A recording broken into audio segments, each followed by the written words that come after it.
So welcome everybody. Thank you ever so much for giving us your time this evening. My name's Jo. I am one of the directors with Ten2Two. In case you don't know, Ten2Two are a specialist recruitment consultancy focusing on part-time and flexible recruitment. We also provide consultancy services. We've been around for 17 years. Is that right? Goodness me. I've only been here for 8 of them, but have loved every minute of it. We're all very, very passionate about what we do. And one of the additional benefits, if you like, to signing up with Ten2Two, as all of you know, is these webinars that we run. This evening's webinar topic is interview tips to secure the job. So we're going to take you through a lot of content. Tracy's going to be gagging for a drink by the end of this. The basic plan for the evening is that we'll have around 25 minutes, maybe 30 minutes worth of content, and then a 10-minute Q&A at the end. So just a little bit of housekeeping for you. First of all, we are recording this evening, so please don't worry about making copious notes. Please don't worry if you've missed something. You will receive a copy of the recording, so you will be able to watch it again at your leisure, pause, fast forward, rewind, do whatever you need to. In addition to that, we have a Q&A box instead of a chat box. The reason for this is so that you can ask maybe slightly more personal questions without everybody seeing. So that Q&A is seen by Tracy and I, but not everybody else who's joined the webinar this evening. Hopefully we will have time to address the questions that you have asked. I'll either interrupt Tracy, which I'll try not to do too much because there is, as I said, a lot to get through. If we don't get round to answering your questions live this evening within the Q&A section, then we will do everything we can to follow up in the next couple of days. They will either be included in the Q&A document that will be sent out to everybody, or if it's something slightly more personal that we think needs some more attention, we will try and come back to you individually. Yeah. There is always the opportunity to get in touch with us separately. Our contact details will be at the end, and you all will have received emails relating to this evening from Ruth. You can always email your queries to her and she can forward them on to the relevant member of the team. I think those are the main things that I needed to go through. So without further ado, I think we're a full house now, goodness me. I'm going to hand over to my lovely colleague Tracy, who's going to be taking you through the content this evening. Thank you, Jo. Thank you. Good evening, everybody. So I'm not going to repeat anything that Jo said. So what are we talking about tonight? It is absolutely jam-packed with loads of tips, and I hope you take away something that's really helpful. There's all sorts of stuff around interviewing tonight. So let's have a look at the agenda. Just quickly, why have an interview? Why are interviews helpful, useful? They will then look at the preparation, the basics and what content you need to prepare. The type of interviews and types of questions you might come across. Competency-based questions are always incredibly a popular topic. We get loads of questions on competency, so we'll cover a little bit of that and hopefully clear that up for you. Then there's on the day, some basics. That'll be a rattle through a list of things just to look out for and think about on the day. On the day in the interview questions, those are possibly some of the more trickier questions you might be worried about. Quick summary, and then time for questions, Q&A at the end. So without further ado, again, I'm going to keep saying this because I'm conscious of time. So why an interview? So even though we've seen more testing in recent years in recruitment, an interview is still the main method of recruiting. It serves a number of purposes, most of which are obvious, but it's probably worth reiterating. So we know it's still the main method of recruiting. So it's the first chance for an employer to check if the person they meet can back up the paperwork that they've seen. So, it's really important that your CV really does reflect you and that you are confident and comfortable in talking about your CV and your experience. It's a deep dive into your skill set. So the hiring manager, whoever is recruiting you, whoever is doing the interview, would be very keen to do a much deeper dive into what you talk about on your CV and more. It's a chance for you to test out if it's a fit for you too. And this is something that a lot of people forget. This is a 50-50 process. You know, you will be surprised how many people go to an interview and come away thinking, actually, I'm not sure it's for me. And you must use this opportunity for you as well. So it is a test for fit on both sides. And, you know, it's a chance for you to evaluate the company and the role, which is sort of the same thing, but also the office, an opportunity to visit the workplace. If you're going to be based in an office, even once a week, you know, there's an opportunity there to see what it's like. So how do you prepare? Let's start with the basics. Some of these are very obvious, I think, but you'd be surprised how many times we get feedback from clients who suggest that not enough time has been spent on some of these points. So first of all, the company and the industry. So make sure that you've researched the company as much as you can. There's so many sources you can go to research the company. And the obvious ones are the company website. And don't just go to the first homepage and a couple of pages, you know, go to their blogs, go to their news releases, their press releases. See what interesting stuff they might be doing recently. Have they won new business? Are they out in the community doing something really interesting?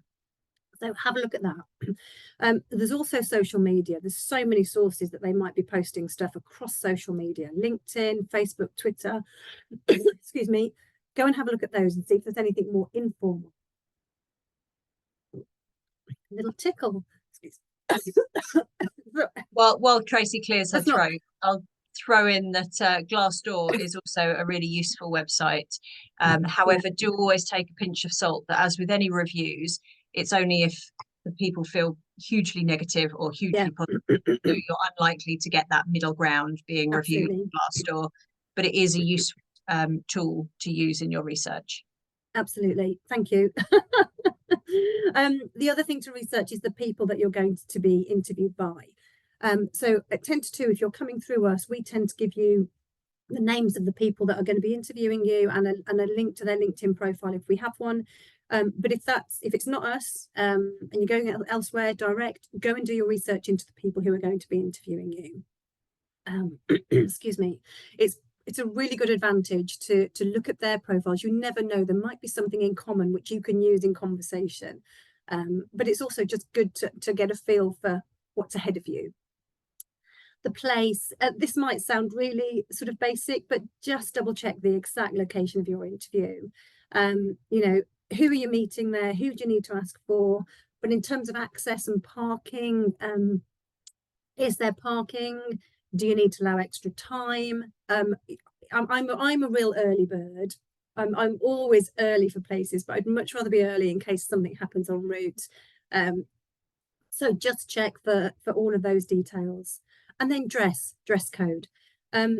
First impressions are the most powerful and the hardest to change. So if apparently it only takes 4 seconds to make your first impression and 4 years to change a bad one. So just make your initial impression count. And you're not going to be in the interview for 4 years to change their mind. So make sure that first one counts. It is important that you dress appropriately. If you haven't worked for a while, ask us, you know, if you're going for an interview through us, ask your friends, you know, do some research, look at their website, look at what you think, if you can see team pictures, what you think they're wearing. If in doubt, always go smart. You know, no one is ever going to criticize someone going to interview looking smart.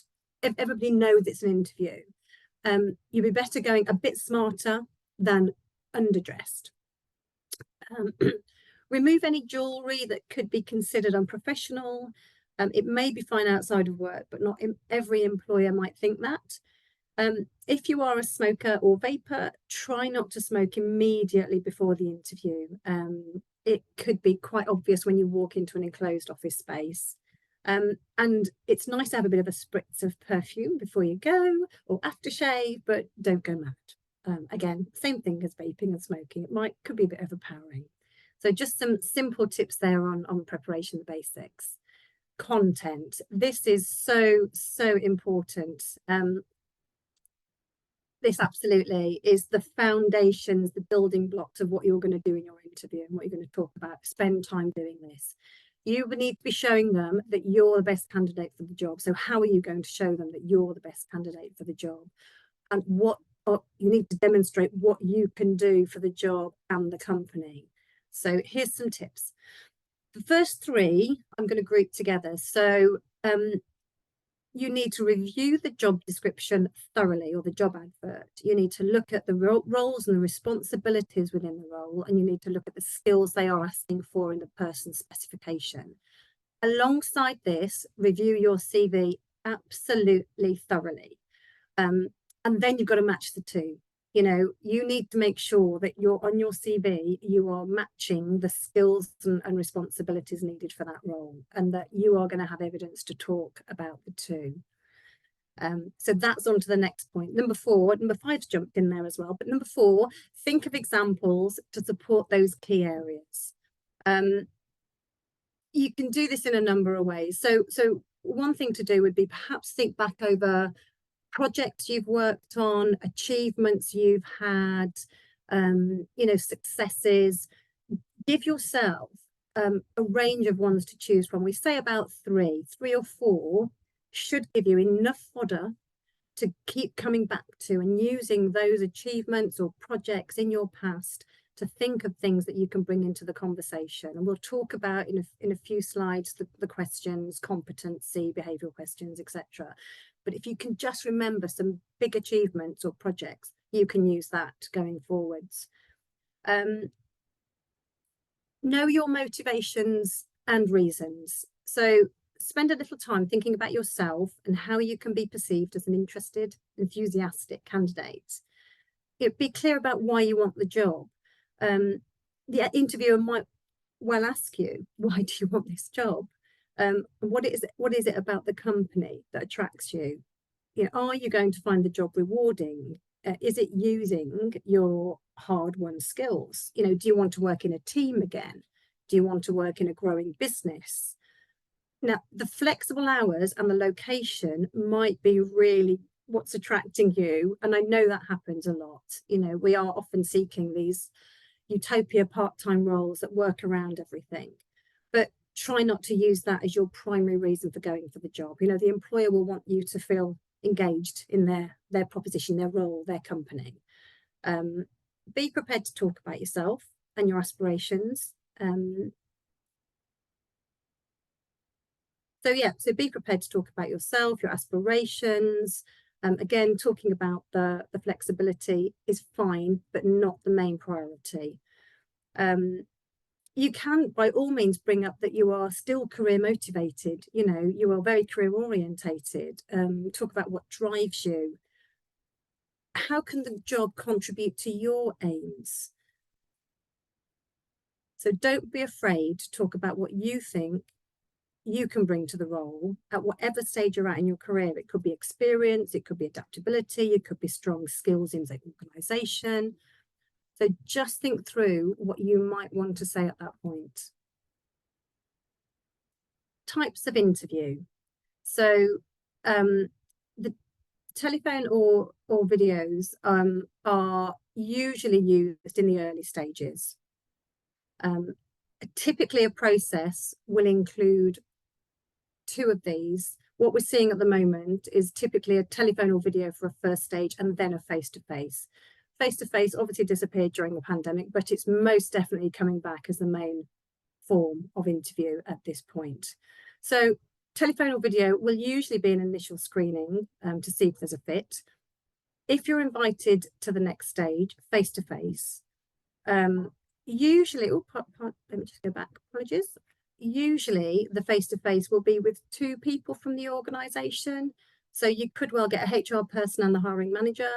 Don't be daunted, you know,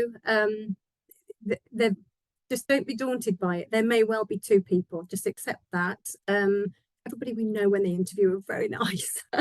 So don't put them on a sort of a pedestal.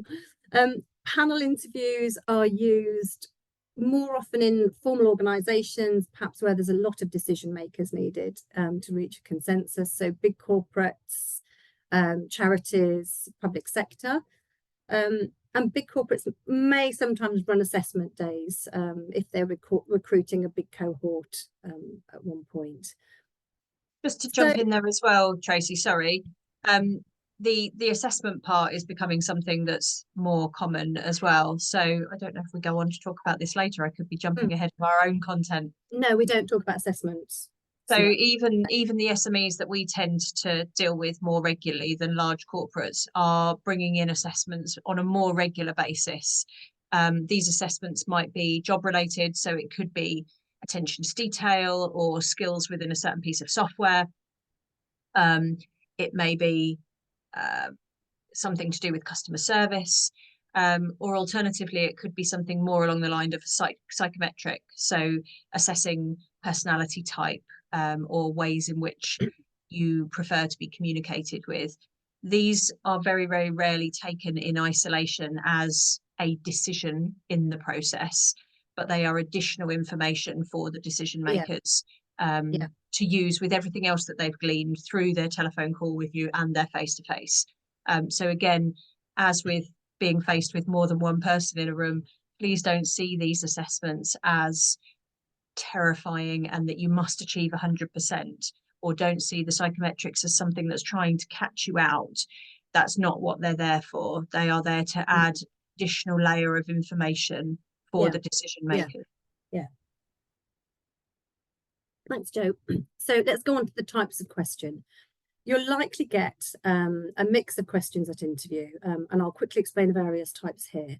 The key message, though, is don't worry about the categories. I'm breaking them down in categories because it will help explain some of the types, but don't worry about the categories. Just try, when you're in an interview, just understand what the interviewer might be looking for when asking the question. Don't be afraid to take a few seconds to pause and think before answering. You don't have to fill a gap, a silent gap, while you think. They'll clearly see that you are thinking about it. And I think an interviewer would rather you sat and thought it through, considered it, and gave a considered answer. So there's nothing wrong with that. And if you've done your prep and you have some of those examples I talked about, a project, an achievement, some success, you shouldn't have a problem really pulling from those points to answer these questions. We'll do a bit more on competency questions on the next slide as well, but let's just look at these first. Now, questioning works on the principle that past behaviour is the best indicator of future performance. So let's go down and look at the sort of the first types of questions we've got. Apologies, let me just go for that. Work history. This is obviously going through your CV chronologically. So it's important you know your CV inside and out. They might ask about career moves, and they might explore some of your experiences and skills in more depth in some of the roles, all of the roles, depending on time. So a typical question would be, can you briefly talk me through your CV? So this is where you just need to make sure you know your CV. Competency-based questions. Now, this may form a major part of questioning, and they are typically questions based around the skills needed to perform the job. So, for example, tell me about a time when you supported a colleague who was struggling with an area of work. So this is covering teamwork, so the skill of teamwork. Another one could be, give me an example of an experience that reflects your commitment to customer focus. So clearly, this is sort of your client-facing, customer-facing skills. They want an example of. Behavioural questioning seeks to show how a candidate thinks. So here's an example. Give an example of a time when you didn't meet a goal and how you handled this. So this is really dealing with perhaps failure. It could be resilience, because they may want you to show how you got back up and tried again. Another one could be, tell me about a time when you had to persuade someone resistant to your direction to perform a task. That could well be, again, resilience, but it could also be leadership skills that you're demonstrating there, behavioural skills you're demonstrating. And then finally, what we're seeing more and more of now are values-based questions to see if your values match the company. Values are becoming important to both businesses and candidates. We talk to a lot of candidates now who have quite strong values and looking for companies that align with their values. So this is quite interesting. So So you want to make sure this is a good opportunity in the interview to make sure that you correlate. They correlate with you and you correlate with their values, and to see what's important to both sides. So one of them might be, describe a situation where you have demonstrated integrity. So it may be hard to preempt every single question they are going to ask. I mean, we've got a list of potential interview questions that we can share in our resources. And it's 2 pages of solid lists of questions, because there are so many variations of what could be asked. But these are the core sort of approaches that you need to think about and have in your back pocket. So let's go and have a look now. And with values, just a point on values, actually, you can identify if a company has values or not, because they usually publish them on their website. So as part of your research, you would hopefully have spotted this by looking at their details. And there's another one. So tell us about a time when you've worked for an organisation that's matched your values. Don't worry about the categories. They are all questions at the end of the day. So competency-based and behavioural questions. So I think you've possibly heard of the STAR method. This does come up quite a bit, and it is a useful tool to have and to think about when you're considering how to answer questions. And it would be worth having 2 or 3 of these ready in your mind, some of the core things that you think the job's going to need. So STAR stands for situation, task, action, result. It is really useful. So for every question, they'd be looking for an answer that describes a task that needs to be completed, or the situation that you were confronted with in another time in the past. So for example, I led a group of colleagues in a team presentation to potential clients. So that's the situation or task. What's the action?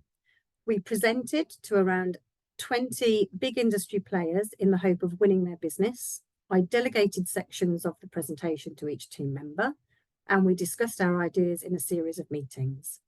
After extensive research and practice sessions, our group presentation went off without a hitch. So that was the action that I took and can be credited to me for sorting that part out. So result. As a result of this hard work and team effort, we won the business of 15 clients. So there you've got a really nice, clear outcome. So that's a really clear, good way of describing something. So be clear and short and concise. On the day, this is the list of stuff that really it's the basics, but just a little checklist to go through. So if you've got a video interview, make sure you test your tech, make sure it works, use the computer that you're going to have it on, test it on that. So try not to use a mobile phone if you can help it. I mean, if you have to use a mobile phone because you're out and about and you're at lunchtime, perhaps pre-warn the interviewer that it's going to be on your phone because you're in your lunch hour from work. But test your tech, check your backgrounds, make sure you haven't got loads of washing in the background and everything. So check all of that. We've done a recent YouTube webinar on this, which we'll include a link to, which is about presenting yourself online. So we'll include a link to that. Let's have a look. Turn your phone off. Mine's off now. Turn your phone off. Arrive with time to spare. So obviously if it's a face-to-face, arrive with time to spare. Remember your body language. Always smile. Try and relax. Again, look at that recent webinar I talked about. It's all about body language and how you present yourself. Mention distractions. So if you're in a face-to-face interview and the sun is really shining on you and you can feel yourself getting hot, or you've got a wobbly chair that you're worried is going to break, mention it straight away. They won't mind. If it's on a video and you've got roadworks outside that you just can't control, maybe mention it at the start to explain. Appear interested. It sounds like a daft thing to say, but we sometimes have had feedback that candidates may have looked bored or disinterested in the job. So it could be nerves, fear, but just keep that eye contact, smile. Listen carefully to the question, allow the interview to finish. And if it's really important, jump in with a question there, but otherwise you can save questions to the end. Answer questions directly. As we've said, be concise, don't waffle. I waffle a lot, but if you have a tendency to do this, try and stick to those examples you've pre-prepared. Be honest, tell the truth. You know, if you don't understand a question, please say so. Take your time. So if it is a complex question, gather your thoughts. Don't worry about a few seconds of silence. Stay positive.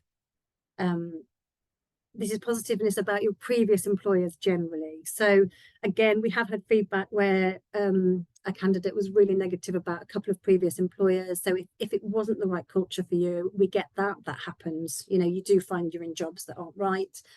Try to present the learning and the positive you've taken out of the situation rather than talking about a negative. Let's see what we got next. I'm trying to speed this up a bit, Joe, sorry. Always maintain professionalism. You know, even if the interviewer starts to get really chatty and casual and informal, you know, stay professional and show you're keen. If you like the sound of the job, make sure the interviewer knows that. You know, make those noises in the interview or at the end. Shake hands and smile when you leave.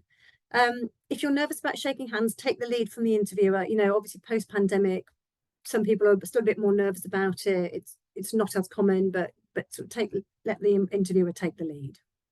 So on the day, answering questions. So these are perhaps some of the more tricky questions. So know how to describe your strengths and characteristics. I mean, it's often hard to talk about yourself, but that's what interviews are all about. So make sure you can describe yourself with language that you're comfortable with, that sounds like you. You know, you haven't grabbed it off the internet. And come across as confident, but not cocky. Know your CV and the job description inside out. This is the prep we've been talking about. It may seem obvious, but you must go back over your CV and know those dates, know those career moves, know some of the projects and work you achieved in those jobs. And as we've said, have 3 projects or so that things that you were proud of on that CV that you can pull on. When using examples of achievements, use facts and figures if you can to bring them to life. That's always really helpful. And use your research to tailor your answers. So when answering questions, keep in mind your research and tailor your answers in the context of the role. So try to recognise when this isn't possible. So if it isn't possible, say the role wants experience of moving software in a finance department, but you haven't done that, but you might have had to run a project moving software in a HR capacity. Talk about that because it's relevant, it's linked, you know. Know your agenda. So from your preparation, there you are, know your agenda. From your preparation, you should know what key messages you want to get across. And although you can't control what the interviewer is going to ask you, keep in mind the key points you want to make during that interview and try and weave them in when you can. And you could even base your own questions at the end on maybe your agenda. On the day, these are the trickier questions. These are. So let's have a look. We'll get lots of questions on these. We always get lots of questions on these. So turn any career gap into a positive. Many people come to us who've had a gap. We have done a webinar on this and we can share this link as well. If you've had a gap, don't linger on it, but don't apologise for it either. It's common. It's great if you can talk about it and show maybe new skills and experience you've gained in that period. And by all means, say how excited you are about getting back into a career that you loved. You know, sort of you're enthusiastic. You've had your gap. That's it. Ready. Ask if the answer if you're asked about salary. So this is a really uncomfortable topic for people to talk about, and it doesn't always come up in interviews because that might be handled by the recruiter for you if you're going through a recruiter. So if you are asked about salary, you could talk about ballpark figures, and you could talk about whether you're flexible or not. You could understand if they have a budget. I mean, hopefully this has been covered up front. So before your interview, you hopefully understand that there is a budget in mind or there is a range that they have in mind. You could mention that flexibility is top of your list and you're open to salary within reason. So if you don't feel comfortable or confident talking about that in the interview, you can walk away and think about it afterwards and get back to them. But I actually don't think it comes up as often in interviews. Probably more with the recruiter in advance. Do you think that's fair, Joe? Sorry, I was just typing somebody an That's right. answer. Yes, I completely agree. A lot of the time, the conversation around salary will be kept outside of the interview itself. Yeah. However, you do need an answer in your back pocket just in case it is brought up. And that answer can be a placeholder. It can be something that gets you out of having that, if you feel it's an uncomfortable discussion to have face to Yeah. face. Yeah. But you do need something to come back on. Otherwise, you're going to Yeah. fumble on words and make Yeah. it more comfortable. So I'm just conscious of time. The other questions that you might get asked about is, flexibility. So the role might be flexible, it might be hybrid, it might be part-time. They might want to ask about your experience of working flexibly before. So just have an awareness that, yes, you're comfortable working in a team where everybody's on different working patterns, or we're working hybrid, we use Teams, we communicate easily. You might be asked about childcare. Be prepared to handle this question. Interviewers sometimes ask about whether you need to set up childcare in order to do the job. They shouldn't do, but if they do, you don't need to go into massive detail. You can just say you have options and move on to the next question, next answer. The too senior, we've all heard it. You're overqualified, you're too senior. It can be perceived that you're trading down. If you've done a more senior role in your past career than the one you're being interviewed for, why would you be happy doing this? You may need to convince the interviewer that you can do a good job at this level. You can make really valued contributions, and you won't be bored and leave within a month. So just bear that in mind and be ready to be convincing. And asking great questions. So if you're keen on the role, you'll probably be buzzing with questions. However, it is also worth having some pre-prepared in your back pocket questions. So use your research that you've done, the prep, to ask things that are relevant to the role and the company. It could be, I know you've just opened a new office. Are there any plans for further expansion? How many people do you have in the department? What level of marketing spend? If it's a marketing job, what level of marketing spend you currently have? What does a 5-year picture look like for the company or the department? It could be anything like that. You need to tailor it to the role in the company, but do have a couple in your back pocket. So to summarize, preparation is absolutely key, particularly thinking of those projects, stuff you've done in the past, 3 or 4 things that you can draw on to evidence your experience and skills.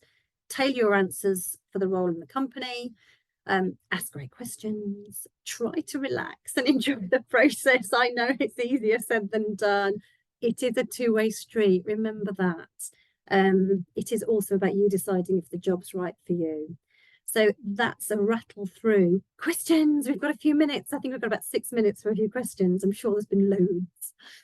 We have been chatting away in the Q&A, so thank you everybody for your questions. I'm sorry there are a few of you I haven't managed to respond to as yet. But that's exactly what now is for. Well done, Tracy, and thank you so very much for getting through so much content. I really hope that people found that useful and are able to take away something valuable from that. As we said at the opening, this is being recorded. It will come out to you in the coming days, so you can pause, read, listen, whatever it is you want to do, make notes. And if you have got questions, there's loads of lovely emojis going. Can you see them? I love the emojis. Yeah. So thank you very much. We have had some fantastic questions. There have been lots of them. So we're just going to pick out a few. If we do not come to your specific question, as I said at the beginning, we will try and address it either generalized in the Q&A document, or we will come back to you specifically. We always get a lot of questions around gaps, and we did talk about it briefly in the presentation. However, I would be remiss to not ask a question around gaps. And the specific question that we have had is that somebody has been off caring for an elderly relative, and they don't know whether to state that on their CV in advance of even attending the interview. What are your thoughts on that, Tracy? Yeah, well, we see career gaps for various reasons. And I think that, the point of the CV is not to raise any questions. It is perfectly acceptable to say, career gap to look after children until primary school, gap to care for a relative, career gap to undertake personal projects and development, self-development. It's a conversation, and everybody in life has things that we have to do for our families or other. And I think it's human. So you don't need to go in loads of detail, but it stops any sort of, what was the gap? There's just nothing there, gap. You don't say anything. It's better to, I think, to say something briefly. You don't have to go into detail though. Absolutely. And as Tracy mentioned, we do have a specific webinar on career gaps called Mind the Gap. So we will send out a link. Desperate to watch it this evening, you can search for Mind the Gap on our YouTube channel. There's a brilliant question here. How should I answer the question, what are your weaknesses? Oh God, that dreaded question. Oh, everybody hates this question. Well, yeah, even if you think you haven't got a weakness, you need to think of one for the interview. But it could be something like I struggle to delegate. No, I struggle to delegate, but you could say I sometimes don't delegate as much as I could. But you need to go the but, because you need to go, but I recognize that. And over the past couple of roles, I've been working much better with my project team to copy them into meetings and emails and share communication much better. So it's much easier for the team to understand where we are, and I feel confident delegating. So you've got to have a weakness, but think of but I've been doing this more, and I'm aware I need to do this to correct it. Not just I'm aware, but you have been making strides to do that. Absolutely. It's an awesome opportunity to be able to demonstrate how you've addressed that weakness and how you've actually turned it into something that is personal development for you and therefore a strength. Yeah, it's a horrible question. It is a horrible question. Nobody enjoys that question. Nobody enjoys it being interviewed, really. Another question here, what are some good questions to ask the employer at the end of the interview? Yeah, well, we had a few just back then, didn't we? But you could talk about things like, I wrote some down actually. There's loads you could do. You could, I mean, it depends what, is it role specific? So it could be more around a marketing role you're going for example, or it could be around if you feel comfortable enough, you could ask one of the interviewers, why did you choose to work for this company? What did you see in this company? You could ask about development opportunities in the company. How do you support ongoing personal development, or do you support it? Do you like that? It could be around they've just been awarded B Corp. What's that mean for the business? How exciting is that? So there's lots of things, and you need to take it out of the research you've done on the company. There might genuinely be questions you've got about the job that the job advert didn't tell you. So quite genuinely there might be questions about that. Absolutely. It is a wonderful opportunity to show off how much you've researched by asking them something. And I've actually had very positive feedback from clients before where that exact question, why did you choose to work for the company, has been asked. Clients have really enjoyed being asked that because it gives them a chance to talk about their journey with the company or their experience working for the company. So that's a great one.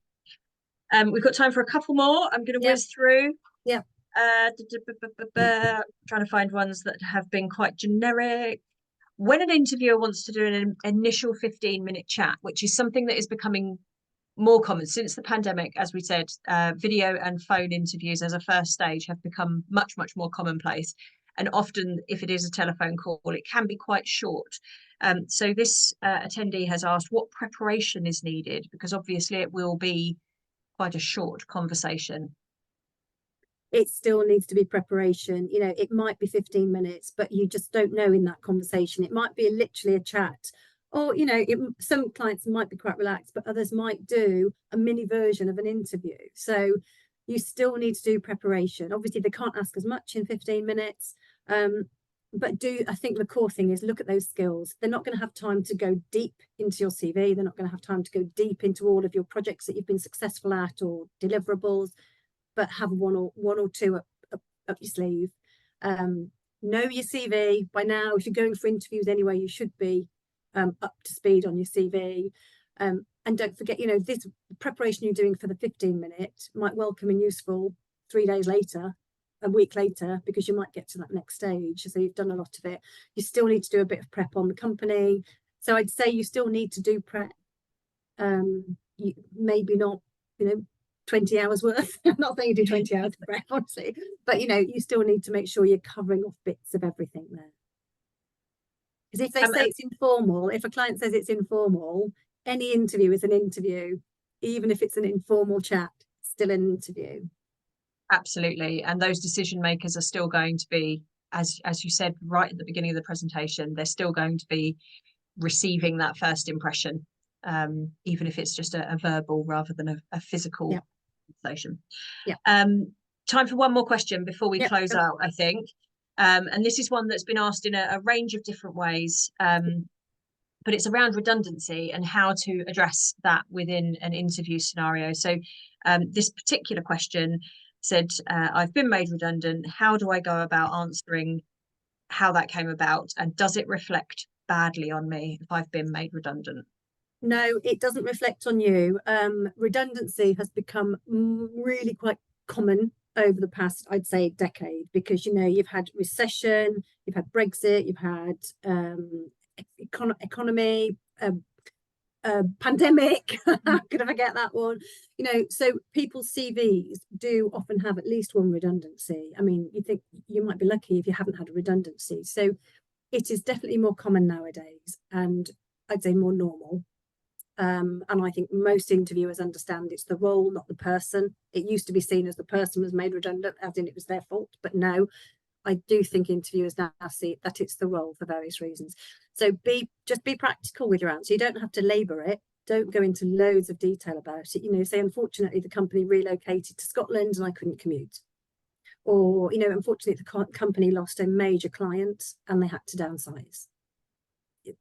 Simple, absolutely, facts. And if you're able, don't be negative about it. It was something we mentioned earlier. Don't go, it was really dreadful. I felt, oh, it was awful. We're all terrible. Didn't like the way they did it. Take it as a positive. Say, well, actually, it was a really good opportunity because I got out there and I could change my scope. I could look for something a bit different. But whilst I was there, in the 10 years I was there, I learned so much. I'm really grateful for that time. Positive. Absolutely. Thank you so much for that. Rather than trying to squeeze in another question, I think we're going to close out now. And as I said, for anybody who we haven't come back to, please do not worry. We'll be addressing your questions over the next couple of days. So it just leaves me to say thank you again, Tracy, for all of that amazing information.